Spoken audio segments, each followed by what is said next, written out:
Here goes.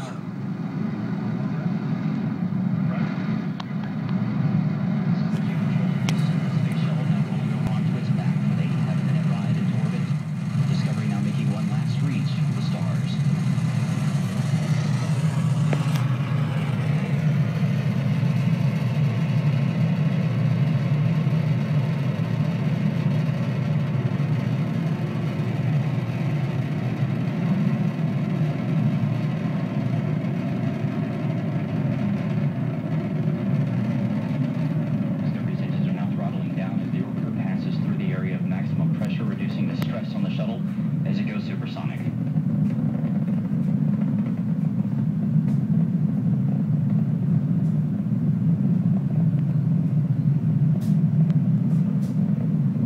Discovery Houston, you are go and throttle up.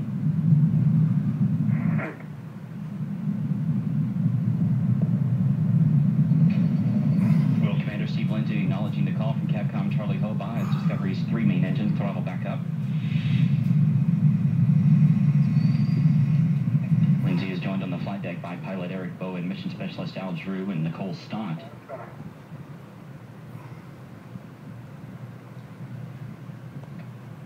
Mission specialist Mike Barrett and Steve Bowen. Discovery's 3 main engines are burning fuel at a rate that would drain an average swimming pool in about 25 seconds. The engines, combined with the solid rocket boosters, produce more than 7 million pounds of thrust. 1 minute, 50 seconds into the flight, we're standing by for separation of the twin solid rocket boosters. Discovery now traveling 2,695 miles an hour. Its altitude 24 miles. Downrange from the Kennedy Space Center, 29 miles.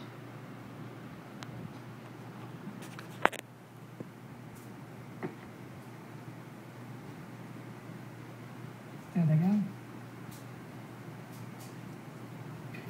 Booster separation confirmed. Discovery's guidance is now converging as the shuttle's onboard computers fine-tune.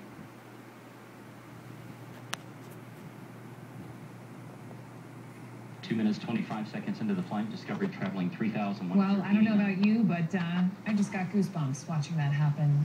The Space Shuttle Discovery final launch from Kennedy Space Center. I want to go back to John Zarella and his astronaut friend there, Stephen Swanson. And gentlemen, Z, can you ask Stephen what that feels like? I mean, we just mentioned it goes supersonic. How loud? What does that feel like? You know, the question, of course, is what everybody wants to know, and Brooke was asking is, what does that feel like? You know, when you go through that maximum aerodynamic pressure, it's the elephant on the chest, or? Yeah, you know, one word is acceleration. It's amazing, though. It's like you're on the end of your back, and I like a big hydraulic press just hits you in the back, and it never stops going. It just keeps pushing and pushing, and it's just amazing. It just keeps going, and then for that long, 8.5 minutes, you get kind of acceleration. But yeah, we're waiting now because Brooke, you know, the next major milestone comes up as Steve was saying at 8.5 minutes when the giant orange tank there, that's the external tank, separates, and at that point, you're in space. You're free floating. You're in space. You're done.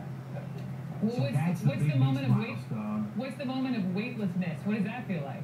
We all want to know that. Mom, what does it feel like when you go weightless? Well, you're strapped in, so you're feeling it, right? Well, what you feel, though, what you see mostly is the fact that everything you had on here just kind of floats up in front of you, and you have to grab it and then put it back where it belongs. You haven't done well. You know, if it wasn't on right here, it's not supposed to be doing that.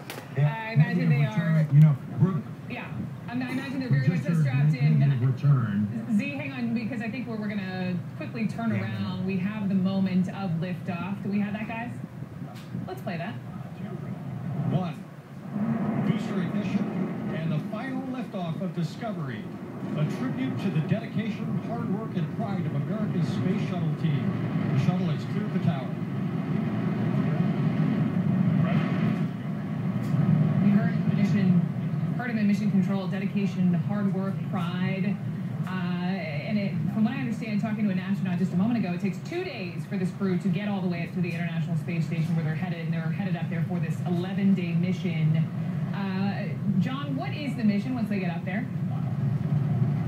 Well, you know, again, it's mostly a resupply mission of the International Space Station. They're going to bring up, really what comes out, a big closet is one of the things they're bringing up. Storage area. Storage area. Exactly. Because the station is built, it's done. And they're also bringing up Robonaut, too. That's right. That's a big deal. It is. It's, you know, the most sophisticated dexterous, artificial intelligence that's ever been put up anywhere. Like General Motors and NASA combined together on that project, and eventually, later generations of robonaut will probably accompany crews to Mars to help out with tasks on Mars and places. Yeah, we hope to use it on spacewalks someday too. It'd be a great thing to have to hold something for you when you're moving some other tools around or moving something around. Something that you can say, hey, hold this for me. It'd be great to have while you're out there.